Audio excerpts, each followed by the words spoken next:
Hi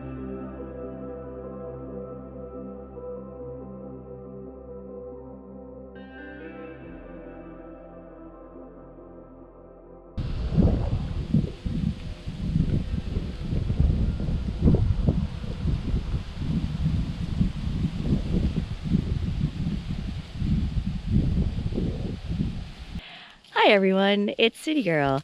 We have a lot of subscribers that ask us, how do we convince our partners or our spouses to become interested in this way of life, this cabin life? I know for sure that it took me quite a bit of time to embrace this lifestyle. I still live in the city for the most part, and I live here part time. And I thought in this video, rather than do the typical nature sounds and whatnot, that I would explain to you exactly how Russell convinced me to fall in love with Raspberry Rock. When Russell first mentioned that he was interested in purchasing some land, I thought, I don't know about that. Like, what would we do with a piece of land? And then the idea of building a cabin, I thought, I could see us building a cottage, or for sure, or purchasing a cottage. I'd be more open to that because there are the conveniences that I would have back in the city, and that wouldn't be such a big deal for me. But a cabin, in my mind, I thought that a cabin was definitely more rustic. It was almost like glamping, camping, just one step up.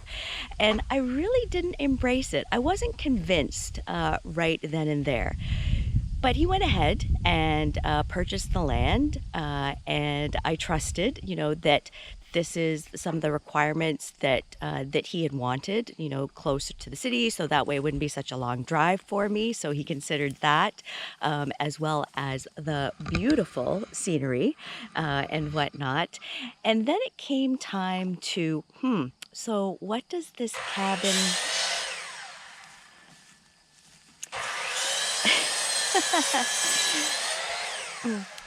So he's actually working on our kitchen. So that's the noise that you're hearing.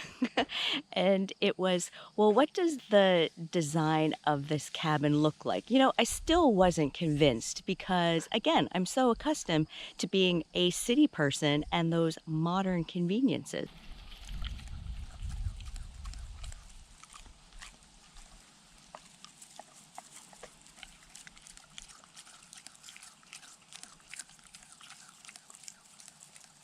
I honestly thought that this would be a place for him that he would come to on the weekends and then spend the week in the city. We really had no idea that he would be living here full time. And I think the more and more that we thought about it, and he thought about it, it was, how can I make this a comfortable place for City Girl to embrace? Now you've seen the inside of our cabin. It's a very open concept, which is what we wanted. But even, like the little considerate things, such as, sorry about that, he's doing his more more cutting for our kitchen.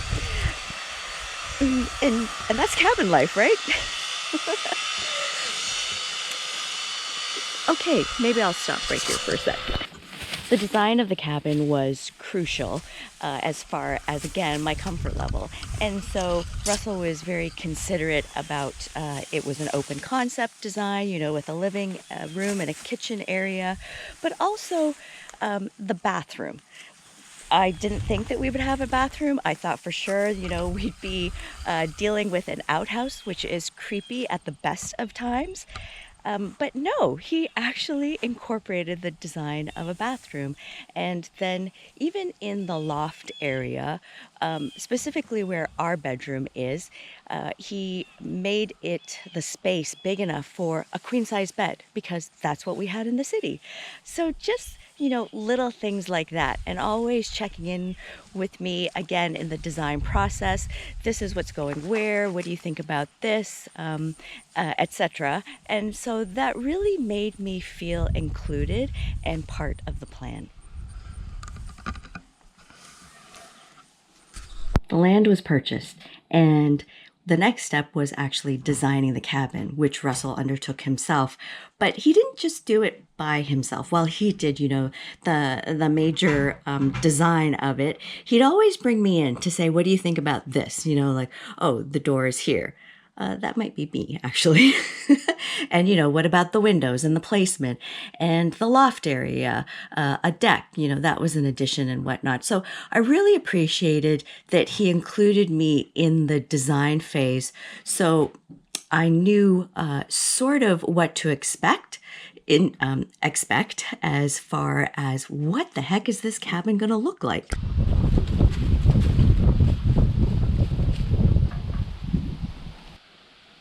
It's all well and good to have a design, but Russell actually needed to get me out here.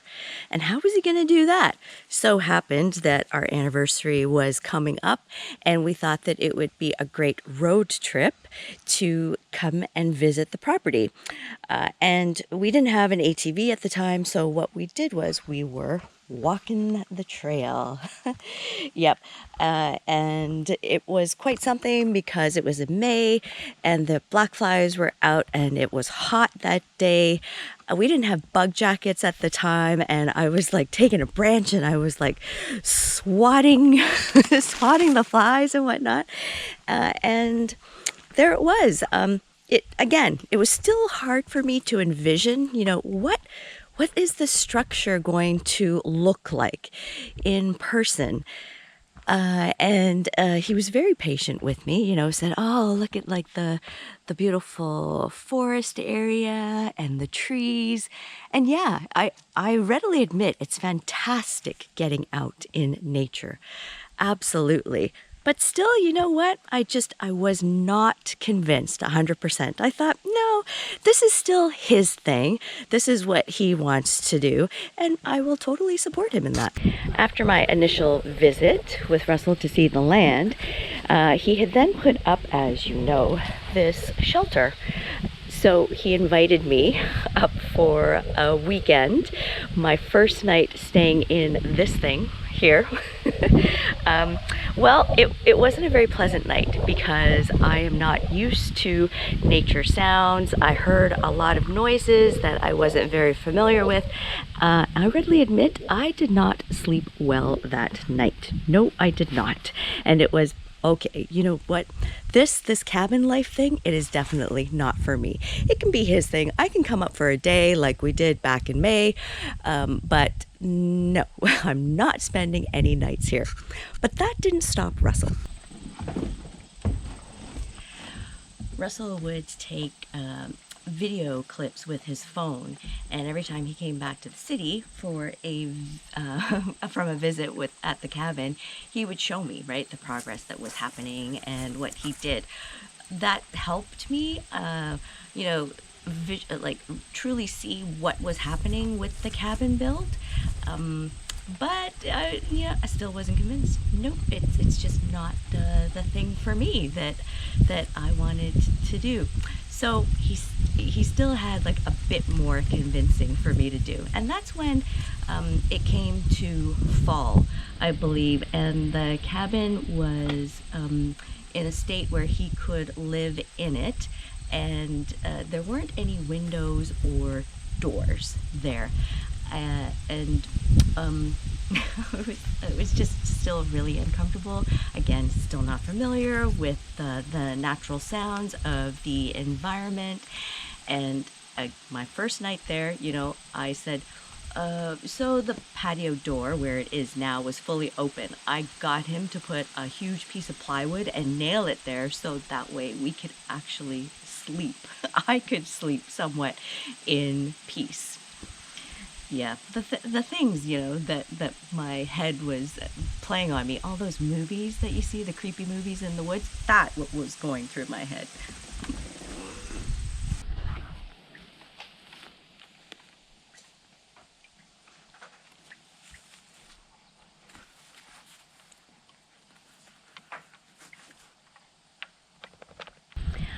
I mentioned that I had spent a weekend in October way back when, and one of the first purchases that Russell did was a queen-size bed.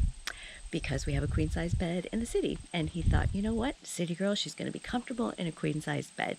I think another major thing was knowing that I would be coming in the fall months and possibly over winter. Well, he wanted me to encourage me to come back more often, was getting that wonderful wood stove, right? So here you see in the background, there's our wood pile for some of the season there, and knowing that back in the city we had a three-sided fireplace. So of course it would make sense to have a wood stove here and enjoy the coziness of a fire. I talked about a bathroom, and I'm not going to get up close and personal with the outhouse kind of bathroom that we first had here, but this is what this is what I dealt with, knowing though that a proper bathroom was going to happen, and it has. And I'm really proud of Russell on the progress that that we've made. Again, right, I'm used to a flush toilet. Will we ever have a flush toilet here? No, we won't. We will have a composting toilet, which I am perfectly fine with. But yeah, now we have a bathroom with a vanity and a sink. So again, right, appealing to those amenities that I'm used to in the city, knowing that, okay, again, as I mentioned, we're not going to have a flush toilet, but we will have a toilet of sorts.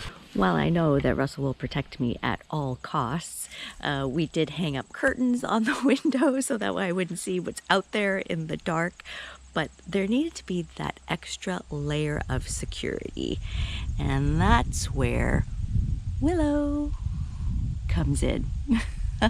Yep, we needed a somewhat fierce-looking dog that had a mean bark, and you couldn't really tell if she is a German Black Shepherd, which she is, or a wolf, or what the heck is she? And I'll tell you this, she has been a wonderful sense of ease to me. And of course, as you know, we also got Junebug as well. And Junebug's more of a lovable type of dog. Sure, she's got a bark on her, but she's not going to hurt anyone. She just wants some loving. I really appreciated getting the dogs, and that was back in January a few years ago, when I hadn't quite started coming up to the cabin on a regular basis, but that just sort of set the tone. Well, there's your security alarm, and that has really helped, because if they hear a noise, they're gonna bark their heads off, especially Willow. She's gonna go tearing down the trail to see what is going on, and that gives me a sense of peace. He also brought in a couch section from the that we had at our house as well. So we've got like a piece of a couch here. And it's just like the little things that he did as well, just to make it more comfortable. And so with that, I was just, he kept like prodding me to come up on the weekends and whatnot. And with the stresses of work and what that is like. And so the more that I came up on the weekends and I got to see this view, but of course he got me a swing. I fell in love with it. I fell in love with the property and thought how peaceful it is to escape the city, since I am still working, and come up here and spend time with Russell, Willow, and Junebug. And that is how I came to fall in love with Raspberry Rock and cabin life. Hope you enjoyed my little story. So if you are thinking about building a cabin or acquiring land, and your partner or spouse or significant other needs a little bit more convincing, hopefully my story has sort of helped convince them otherwise. Thanks, everyone. Bye.